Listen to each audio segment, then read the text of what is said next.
oh, hallelujah, Hosanna na Yahweh. Eh, Hallelujah, Hosanna na Yahweh. Hallelujah, Hosanna. Hallelujah, Hosanna. Hallelujah, Hosanna. Hallelujah, Hosanna. Hallelujah, Hosanna. Hallelujah, Hosanna. Hallelujah, Hosanna. Hallelujah, Hosanna na Yahweh.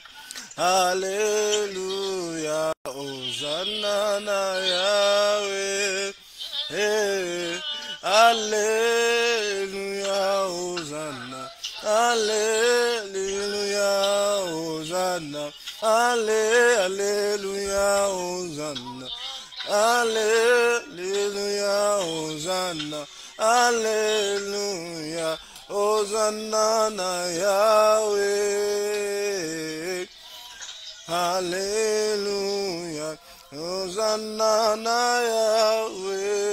Yahweh. Hallelujah, Hallelujah, Hallelujah. Est-ce que tu peux pousser des cris de joie pour Jésus? Est-ce que tu peux pousser des cris de joie pour Jésus? Hosanna, allez, allez, oh, alléluia, Hosanna, alléluia, Hosanna na Yahweh, Hosanna na Yahweh, Hosanna na Yahweh, Hosanna na Yahweh. Hosanna na Yahweh, Alléluia, Hosanna na Yahweh. Alléluia. Est-ce que tu peux acclamer pour Jésus dans ta maison là où que tu es? Tu peux acclamer Jésus, le roi des rois, celui qui t'a donné la santé, celui qui t'a donné le souffle de vie. Est-ce que tu peux dire merci Jésus? Alléluia. Alléluia, alléluia. Je vais demander, je ne sais pas si Maman Rose est toujours là. Maman Rose, est-ce que vous pouvez juste ouvrir une petite prière pour recommander ces moments de partage entre les mains de Dieu? Maman Rose, est-ce qu'elle est là? Est-ce qu'elle est là? Si elle n'est pas là, frère David, est-ce que tu peux juste recommander ces moments de partage entre les mains de Dieu? Frère David, merci. Seigneur, Saint-Esprit, merci d'être au milieu de ce moment de partage biblique. Merci de Alléluia. nous avoir réunis parce que je sais, j'ai vu la forme de conviction que tu vas nous édifier, nous enseigner et nous Alléluia. montrer encore plus. Donc, prends contrôle de ce moment, que ce ne soit pas les paroles d'un homme, mais que ce soit tes paroles à toi qui sortent de Yes, bouche. yes. C'est dans le nom de Jésus que je prie ainsi. Amen. Amen, amen, amen, amen. Est-ce qu'on peut acclamer pour Jésus? Merci, frère David. Merci, merci, merci. Alléluia. Nous allons partager la parole de Dieu dans le livre de Genèse. Nous sommes dans Genèse, chapitre 41, verset 25. Je vous salue tous au nom de Jésus.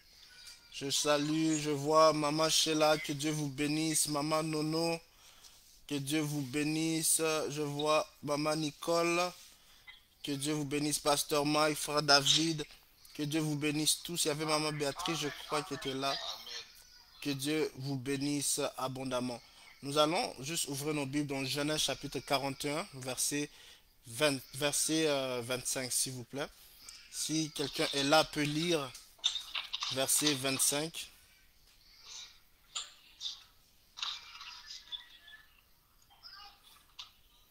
Verset 25. Verset 25 jusqu'à verset 32. Donc aujourd'hui, on va partager la parole ensemble. Donc ça ne va pas être vraiment comme les dimanches. Donc je vais prendre quelques minutes d'exhortation après. Nous allons partager la parole ensemble. Vous pouvez poser des questions. quelqu'un, on va méditer cette parole ensemble. Qu'est-ce que nous pouvons retirer de ce verset? Donc, nous sommes dans Genèse chapitre 41, verset 25 jusqu'à 32. Est-ce que quelqu'un peut lire si vous êtes là?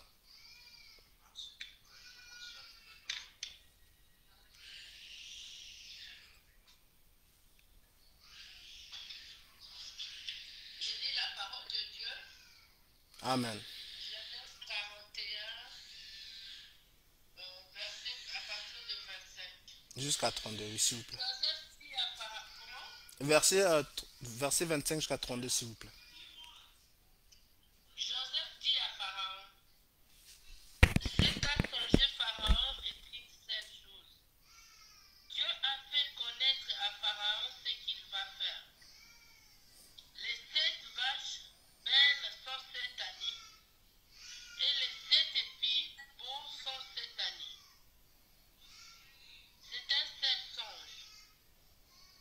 Les 7 vaches décharnées et laides qui montaient derrière les premières sont cette année. Et les 7 épis vides brûlés par le vent d'Orient seront cette année de famine. Ainsi, comme je viens de le dire à Pharaon, Dieu a fait connaître à Pharaon ce qu'il va faire. Voici, il y aura cette année de grande abondance dans tout le pays d'Égypte. Cette année de famine viendront après elle. Et l'on oubliera toute cette abondance au pays d'Égypte. Et la famine consumera le pays. Cette famine qui suivra sera si forte qu'on ne s'apercevra plus de l'abondance dans le pays. Si Pharaon a vu le songe se répéter une seconde fois, c'est que la chose est arrêtée de la part de Dieu et que Dieu s'est atterré, et que Dieu s'est atterré de l'exécuter. Amen. Amen, amen. Jusqu'à 32. Merci beaucoup. Merci beaucoup, Maman Sheila. Donc, nous sommes dans ce thème que le Saint-Esprit nous a donné. C'est l'importance de la prévention dans le leadership. L'importance de la prévention en tant que dirigeant ou bien dans le leadership. L'importance de la prévention en tant que dirigeant. Donc, en tant que serviteur de Dieu, nous devons savoir, nous sommes par défaut des dirigeants dans certains secteurs. Certains, lorsque nous sommes des serviteurs de Dieu, il est important de savoir, parce que nous sommes dans cette série, sur l'éthique du serviteur de Dieu. Donc, en tant que serviteur de Dieu, nous devons savoir c'est quoi l'importance de la prévention en tant que serviteur de Dieu. Est-ce que quelqu'un peut écrire ça même dans ses notes et le dire fortement, l'importance de la prévention en tant que serviteur de Dieu? Si vous nous suivez en ligne, vous pouvez même écrire ça. Alléluia, alléluia. Donc, si tu nous suis en ligne, vous pouvez l'écrire aussi sur Facebook, l'importance de la prévention en tant que serviteur de Dieu. Bien aimé, il est très important dans l'histoire de Joseph que nous venons de lire. Joseph était un serviteur de Dieu et il servait Dieu non seulement dans le temple ou bien dans le sacerdoce, mais plus précisément, lui, il servait Dieu dans le palais royal. Lui, il servait Dieu plus précisément dans le palais royal. Joseph était un serviteur de Dieu là-bas. Et toute sa vie, il a été au service de Dieu. Il marchait dans la crainte de Dieu. Il était en communion avec Dieu. C'était un homme de Dieu, mais qui a vécu des problèmes dans sa vie. Il a vécu des problèmes dans sa vie. Il fut rejeté par ses frères, rejeté par sa famille, les gens qui faisaient confiance. On l'a jeté dans un trou. Mais par la suite, il s'est retrouvé esclave parce que son frère Rouben a préféré qu'on le vende au lieu de le laisser mourir dans un trou. Et quand il fut trouvé en prison, en tant qu'esclave, il a fini par devenir prisonnier parce qu'on l'a faussement accusé. Et par la suite, Joseph fut élevé dans le palais royal pour être comme bonne, ou bien serviteur, ou bien, je pourrais dire serviteur de Pharaon. Il s'occupait de nettoyer les choses de Pharaon. Il servait dans le palais royal. Et il a fut aussi promu éventuellement, même lorsqu'il était en prison, on l'a fait sortir de prison et il a fini par devenir gouverneur d'Égypte. Et retenez bien, Joseph n'était pas très vieux. La Bible nous parle qu'il avait 30 ans, si je ne m'abuse. Donc il est très important de comprendre que lorsque tu es un enfant de Dieu, tu es un serviteur de Dieu, il est important de savoir la puissance de la prévention. Parce que Joseph avait une grâce. Joseph a une grâce d'avoir des songes. Et les songes qu'il avait arrivaient. Il avait eu une songe qu'il allait finir par devenir gouverneur, mais lui n'avait pas compris ça comme ça directement. Et ce songe lui a préparé. Ce songe l'a préparé spirituellement et mentalement. Bien aimé, un leader doit savoir là où il va. Un leader doit savoir là où que Dieu l'amène. Un leader, un serviteur de Dieu doit savoir où il amène le département d'adoration, où il amène le département de jeûne, où il amène le département de protocole, où il amène sa famille, où il amène son épouse, où il amène ses enfants. Bien aimé, un leader doit savoir où il va.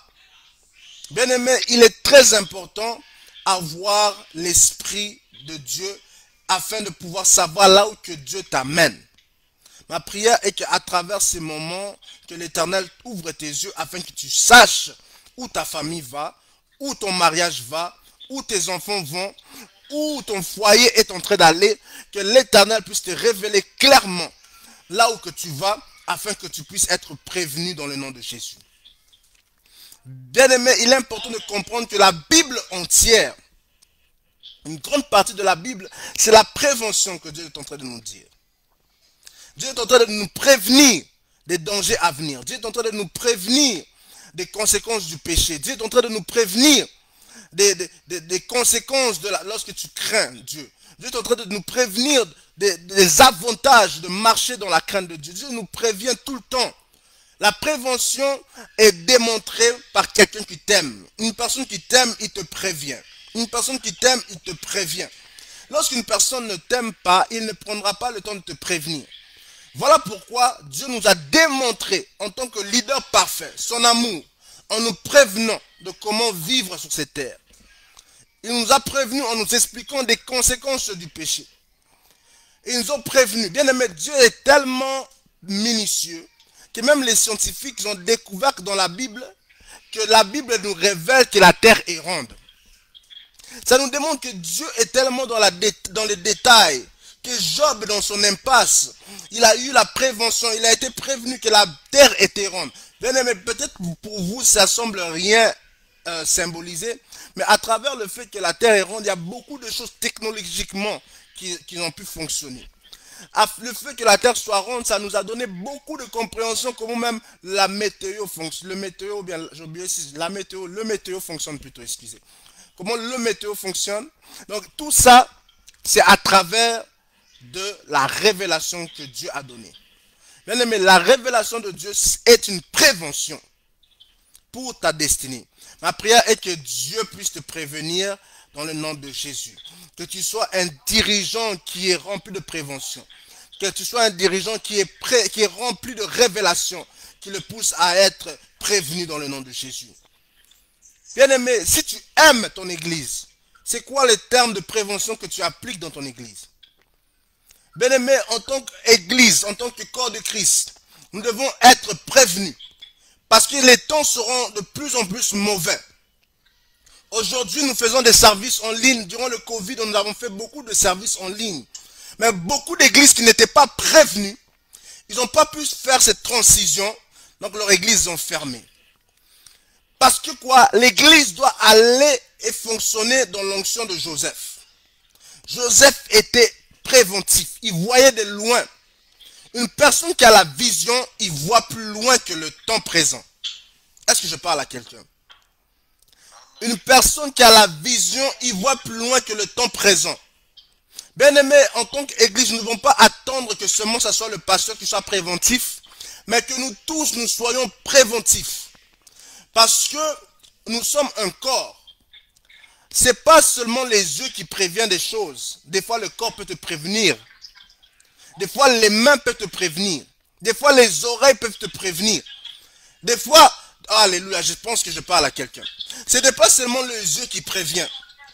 C'est pas seulement les oreilles qui peuvent... Chaque partie du corps peut te prévenir de quelque chose. Chaque partie du corps, ça veut dire chaque département dans l'église a la capacité de prévenir d'un danger. Maintenant, chaque dirigeant doit comprendre que nous n'avons pas la réponse absolue. Chaque pasteur, nous devons comprendre que nous n'avons pas la réponse absolue. Puisque chaque membre du corps peut nous prévenir de quelque chose, alors chaque membre du corps a une importance dans le corps de Christ. Est-ce que je parle à quelqu'un? Bien aimé, si je sors dehors, ou bien si je regarde dehors, peut-être des fois il fait comme, surtout au Canada, si vous êtes au Canada, vous savez ça. Il peut, quand tu regardes dans ta fenêtre, il peut sembler qu'il fait beau. Tu peux voir le soleil. Mais frère, fais pas une erreur de sortir avec des coupés, avec des shorts. Tu vas risquer de tomber malade, d'attraper la pneumonie. Ça veut dire quoi? Les yeux peuvent voir, mais la main peut sentir, le corps peut sentir qu'il fait froid. Ça veut dire quoi? Les yeux, la prévention des yeux peut être limitée. Il y a certaines saisons que tu auras besoin de la prévention des yeux. Il y a certaines saisons que tu auras besoin de la prévention des mains. Je ne sais pas si vous comprenez. Ça dépend de là où que tu te trouves. Chaque partie du corps a une importance sur la prévention. Si moi je sors maintenant dehors, c'est mon corps qui va me prévenir qu'il fait froid. Donc je dois m'habiller correctement. Ça veut dire dans l'église, il y a des gens que tu as une grâce. Toi, tu as la grâce administrative. Si tu vois, il y a des failles administratives dans l'église, c'est à toi de alerter le pasteur, ou bien alerter l'église, que nous devons travailler cette faille afin de prévenir d'un danger. Mais nous, qu'est-ce que l'église nous faisons? Qu'est-ce que l'église fait comme erreur? Ça veut dire que nous voulons que les yeux sachent s'il fait froid ou chaud. Est-ce que je parle à quelqu'un? L'église veut que la bouche puisse te dire qu'il fait chaud et il fait froid. Mais pourtant, toi, tu es celui qui a les mains, qui peut savoir s'il fait froid. Toi, tu es celui qui a le corps, qui peut savoir s'il fait froid. Malgré que tu n'aies pas les yeux, mais tu as une importance dans la prévention. Est-ce que je parle à quelqu'un? Bien aimé, il est important de comprendre, en tant que serviteur de Dieu, la prévention est très cruciale. La Bible dit, rachetez les temps, car les temps sont mauvais. Ça veut dire quoi? Soyez dans la prévention. Soyez prudents. Soyez dans la prévention. Admettons, aujourd'hui, il y a une tempête de neige dehors. Si on avait annoncé qu'il y a service à l'église, il y a culte à l'église, et il y a un accident de voiture, un bien-aimé, on ne le souhaite pas, il meurt de cet accident. Il meurt de cet accident. Est-ce qu'on va dire que c'est la volonté de Dieu? Oui, on peut dire ça. Mais aussi la responsabilité de l'homme. Est-ce que je parle à quelqu'un? Parce qu'un dirigeant peut prévenir le danger. Il y a des pays, il y a des gens qui meurent à cause de mauvais dirigeants. Mais est-ce qu'on va dire à cause que tous ces gens meurent, c'est la volonté de Dieu? Ou bien c'est à cause que le dirigeant n'est pas préventif? Voilà pourquoi la Bible dit que ceux qui dirigent seront jugés plus sévèrement. Plus sévèrement. Parce que le dirigeant a une responsabilité de prendre soin des brebis. Le dirigeant a une responsabilité d'être extrêmement préventif. Vous savez, au Canada, si tu te blesses dans un lieu de travail, c'est à ton travail de payer l'assurance ou bien c'est à toi de payer l'assurance pour lorsque tu es blessé. Est-ce que c'est au travail de payer l'assurance lorsque tu es blessé dans un lieu de travail ou bien c'est à toi de payer l'assurance? C'est le travail. Ça veut dire quoi? C'est le rôle du dirigeant de prévenir des dangers. Un père a cette responsabilité de prévenir son foyer du danger. Un serviteur de Dieu a la responsabilité de prévenir l'église du danger. L'église aujourd'hui est irresponsable dans ses actes. Dans les réseaux sociaux, ils font n'importe quoi. Parce qu'ils ne sont pas responsables de leurs actes.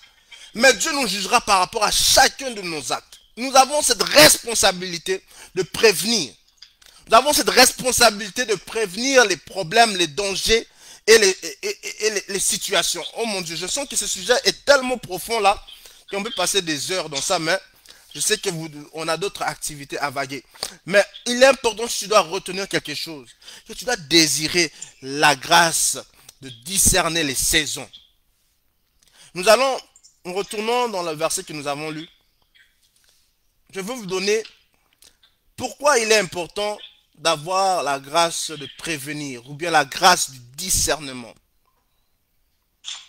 Bien aimé, dans le livre que nous avons lu de Joseph, Joseph avait cette grâce de discerner les saisons.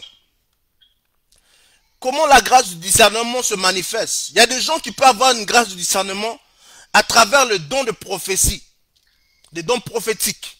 Ça veut dire quoi?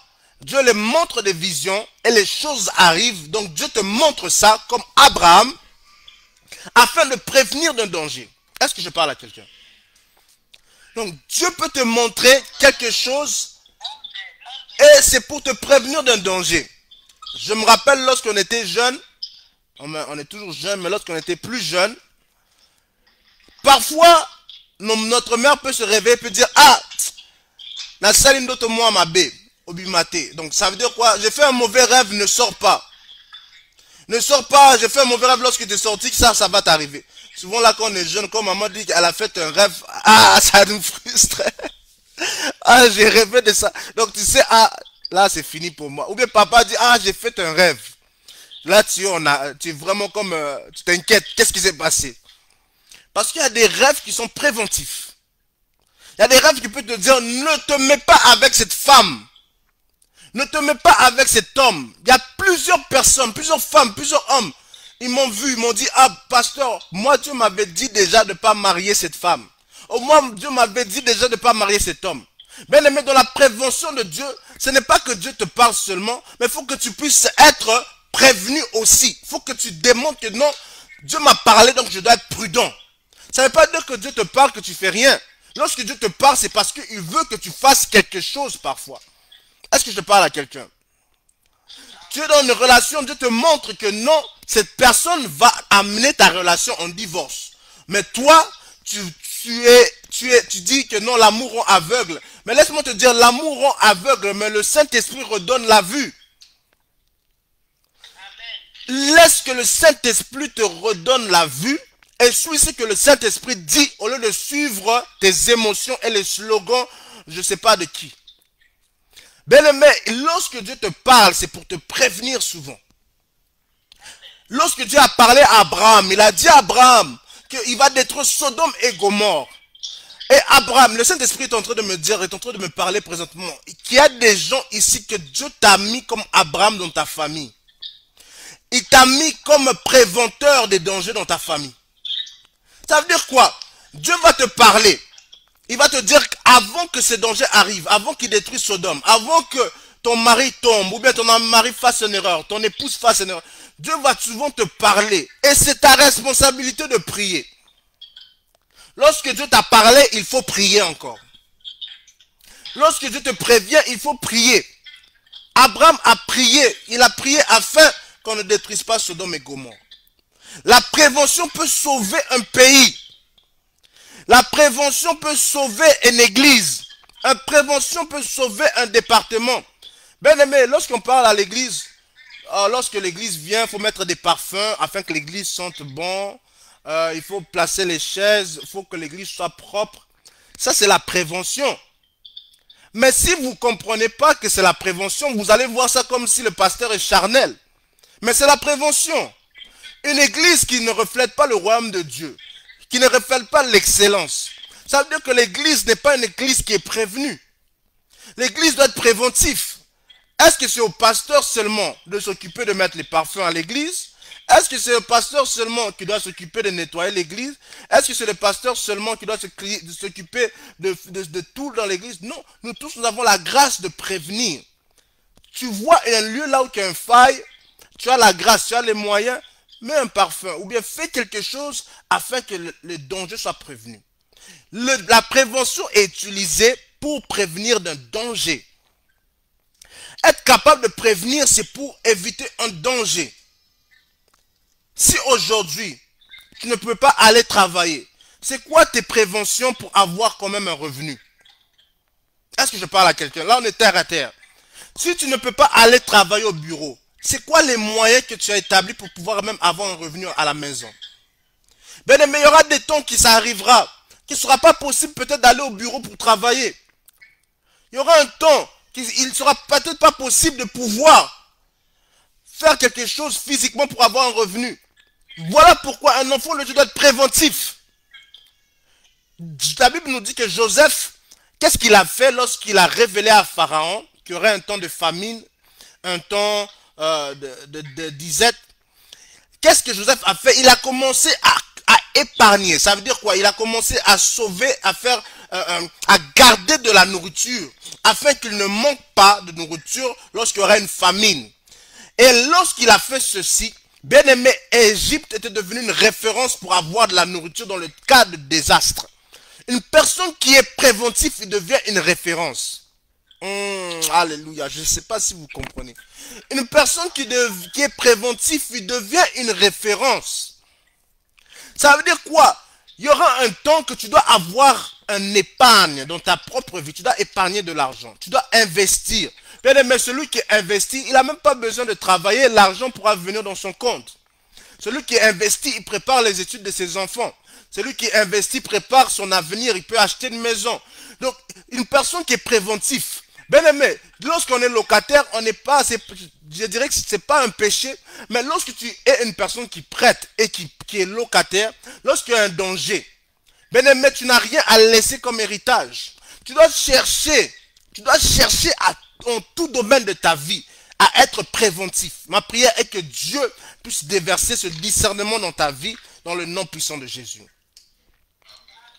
Je vais vous donner 3 bénéfices d'être préventif et nous allons répondre à quelques questions. Nous allons prier. Premier bénéfice d'être préventif. C'est lorsque tu es préventif, tu deviens une ressource pour des nations. Joseph a été préventif. Et il a, à travers la grâce que Dieu lui a donnée, il a pu diriger et gouverner le peuple d'Égypte. Et ainsi, il a épargné toute l'Égypte de la disette. Et il y avait des gens de différents lieux qui venaient en Égypte pour avoir de la nourriture. Donc une personne qui est préventive, une bénéfice d'être un leader, un serviteur préventif, ça veut dire que tu deviens une référence pour des nations. Et ma prière est que tu deviennes une référence dans le nom de Jésus. Que ton mariage devienne une référence. Que ton ministère devienne une référence. Même dans ton ministère de musique. Bien aimé, sois préventif. Qu'est-ce que tu mets en place pour prévenir ta carrière, pour prévenir tes projets? C'est quoi les préventions que tu as mis? C'est quoi les préventions que Dieu t'a parlé? Dans ton projet, dans ton magasin, dans ton ministère de coiffure. Tu aimes coiffer. C'est quoi que tu as mis en place pour être préventif? C'est quoi que tu as mis en place pour être préventif? Bien aimé, Joseph, à travers sa prévention, il a été une référence pour des nations. Les gens l'ont cherché. Les gens ont cherché Joseph. Dieu l'a élevé. Bien aimé, lorsque tu écoutes Dieu, tu finis toujours par être élevé. Lorsque tu écoutes Dieu, tu finis toujours... Non seulement tu écoutes, mais tu appliques ce que Dieu t'a dit de faire. Tu ne finis pas seulement à être élevé, mais tu deviens aussi une référence. Parce que le problème des gens, ce n'est pas de connaître les versets bibliques. Le problème des gens, ce n'est pas de savoir les préventions de Dieu. Les gens connaissent la Bible. Les gens savent que pécher, mentir, c'est pas bon. Les gens savent que voler, c'est pas bon. Les gens savent qu'il faut épargner. Mais les gens n'ont pas la grâce et la discipline d'appliquer la parole de Dieu. Mais ma prière est que le Saint-Esprit puisse te donner cette grâce et cette discipline dans le nom puissant de Jésus. Bien-aimé, tu deviendras une référence. À travers ce message, ma prière est que tu sortes de ces lieux, tu deviennes référence dans ton entreprise, tu deviennes référence dans ta maison, dans ton mariage, que tu deviennes une référence. Que la parole de Dieu ne soit pas seulement des slogans, mais que la parole de Dieu puisse percer dans ton cœur afin que tu deviennes une référence dans le nom de Jésus. Deuxième bénéfice, lorsque tu es préventif, c'est que tu sauves ton peuple du danger. Non seulement tu deviens une référence, mais tu sauves ton peuple du danger. Bien aimé, et le problème de nous les chrétiens, c'est que nous ne comprenons pas lorsque Dieu nous parle dans le songe. Dieu nous parle, ou bien nous faisons semblant que nous n'avons pas compris. À chaque fois, ou bien la plupart du temps, lorsque Dieu te parle, c'est parce qu'il veut te prévenir d'un danger. Pour le cas de Joseph dans cette histoire, c'est qu'il voulait le prévenir de la famine qui allait arriver. Dans ta vie, c'est quoi les préventions que Dieu est en train de te parler? Bien, mais si tu comprends la grâce de prévenir, tu peux devenir même millionnaire. Hein? Parce que tout domaine dans notre vie qui fait des revenus, c'est souvent les choses qui préviennent. Si tu ne sais pas comment organiser un mariage, tu vas engager un planificateur de mariage. C'est-à-dire que tu te préviens, tu veux te prévenir d'un danger de foirer ou bien de gâcher ton mariage, donc tu engages un planificateur. Donc si tu es capable de savoir les domaines là où tu peux prévenir, c'est-à-dire que tu es capable de savoir le domaine là où tu peux avoir un revenu. Bien aimé, il y a des gens qui ont des problèmes par rapport à leur coiffure. Peut-être moi aujourd'hui, je n'ai pas fait ma chasse, je n'ai pas fait mes coins. Ça peut être un danger pour d'autres personnes lorsque tu vas dans un lieu que tu n'es pas présentable, tu es pas bien présenté, tu n'es pas présentable. Donc il y a d'autres personnes qui ont besoin des gens qui vont bien les coiffer. Donc tu deviens une prévention pour ces gens de manquer même des interviews. Moi j'ai vu des jeunes dans le quartier là où que j'étais. Une fois j'étais parti à la banque parce que des fois au travail je dois déposer des chèques à la banque. Je suis parti à la banque pour déposer les chèques. J'ai vu un jeune de mon quartier lorsque j'étais jeune. Il vient à la banque pour une interview. Mais avec des sweatpants, des jogging. Il vient à la banque pour une entrevue avec des jogging. Papa, c'est pas mauvais de venir, d'avoir des jogging. Mais si tu vas à la banque pour travailler à la banque, c'est pas des jogging qui va te donner cette opportunité d'être choisi. Ça veut dire quoi? Il n'était pas préventif. Mais la prévention, c'est savoir comment te positionner face à un danger. Si moi je veux aller dans une élimination de foot, frère David peut confirmer avec moi, si je viens dans cette élimination avec une veste comme ça, Costa, avec les pantalons classiques, est-ce qu'on va me laisser même pratiquer, même essayer l'élimination? On ne va pas me laisser, je suis disqualifié par défaut. Ça veut dire quoi? La prévention te prévient d'un danger. La prévention te prévient des obstacles. Tu veux te marier, oui c'est bon, mais c'est quoi les préventions que tu as établies afin de pouvoir réussir dans ton mariage? C'est quoi les préventions que tu établis dans ton foyer afin que ton foyer ne soit pas détruit? Dans un foyer, il faut avoir quelqu'un qui vous conseille pour vous prévenir de certains désastres. C'est quoi les préventions que tu établis dans ta maison, dans ton ministère, dans l'église, là où que tu œuvres, dans le service que tu donnes, afin de prévenir le département que tu sers d'un danger. Ma prière est que Dieu te donne ce discernement dans le nom puissant de Jésus. Troisièmement, et nous allons clôturer, c'est que la prévention, non seulement, premièrement, qu'est-ce qu'on a dit? La première point que nous avons dit, si, je veux voir si on écoute bien. Premier point, premier bénéfice de la prévention, nous avons dit quoi? Aïe, aïe, aïe, aïe, aïe, aïe, aïe, on est en train de manger le foufou à la maison. C'est quoi le premier bénéfice de la prévention? Premier bénéfice de la prévention. Personne? Aïe, aïe, aïe, aïe, aïe, Seigneur Dieu, aide-nous. Deuxième bénéfice de la prévention. Premier bénéfice de la prévention, nous avons dit que tu deviens une référence pour des nations. Parce que les nations viendront vers toi afin que tu puisses les aider à prévenir d'un danger. Tu deviendras une référence à l'église. Les gens viendront vers toi parce qu'ils savent que tu peux leur prévenir d'un danger. Deuxième avantage de la prévention, c'est que ça te prévient d'un danger. Ça te préserve d'un danger. Est-ce que je parle à quelqu'un? La prévention te prévient d'un danger. La prévention, troisièmement, est très important, il faut noter, de la prévention en tant que serviteur de Dieu. Lorsque nous regardons la vie de Joseph, comment Joseph, la prévention l'a sauvé, l'a aidé dans beaucoup de domaines, il est devenu une référence. Il a ouvert des portes. Bien aimé, la prévention, non seulement fait de toi une référence, non seulement la prévention fait de toi une référence dans là où que tu es, dans ton mariage, dans ton travail, dans ton ministère, dans toutes les places que tu œuvres.